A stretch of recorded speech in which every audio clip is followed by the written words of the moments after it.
Hello, traders. Welcome to the daily levels for Thursday, May 16. It's a few minutes before 8 o'clock a.m. Eastern. The market opens at 9:30, as you know. So these are the levels to trade against in the E-minis. We will come back to this chart after the market closes and analyze all the trades taken in the E-minis. See you then. There was one trade today. It required some patience. Had to wait until 2:15.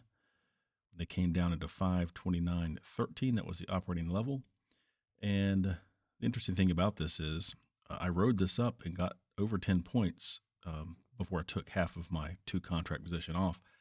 Thought they would come up to at least here if they did it pretty fast.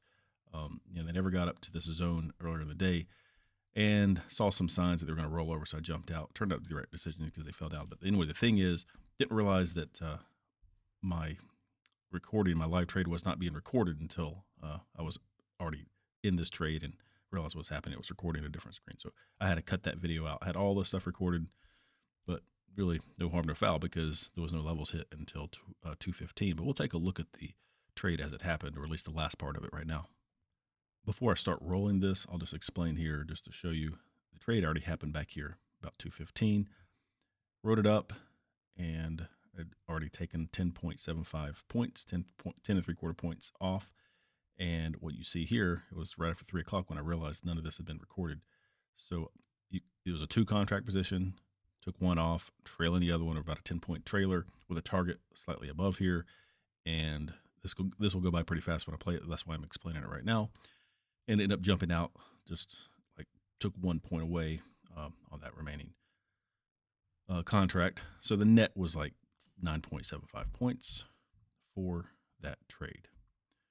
I'll just let this play and you'll see the everything kind of disappear. Once I change my mind about whether they're going to get that high, it's already, there we go, 3:11 p.m. And scroll ahead a little bit to show you they came down. I guess it's not worth watching here. We'll just go back to the full day where you can see the entire thing. And as you can see, they rolled over and they closed below this level. Currently, in the aftermarket, they're 528.45, just kind of below this. So did not have enough juice to get up into this zone. I guess it was pretty strong overhead resistance even from afar. But anyway, those were the trades. We'll take a look at the tracking log to wrap this up. I said trades. I should have said trade because it was only one trade, and this was it. Playing by the rules, a base hit of 4 points for however many contracts you were able to afford to trade. What I did was slightly different. Got 10.75 points on one contract and then lost one when it came back down the other half. So the net was almost 10 points, 9.75 with two contracts. So after commission is $970. Not too bad. One more day. We'll wrap up this week, and so far it's shaping up to be a pretty decent week. Thanks for watching. Hope you learned something today. Consider subscribing if you haven't already, and we'll see you tomorrow.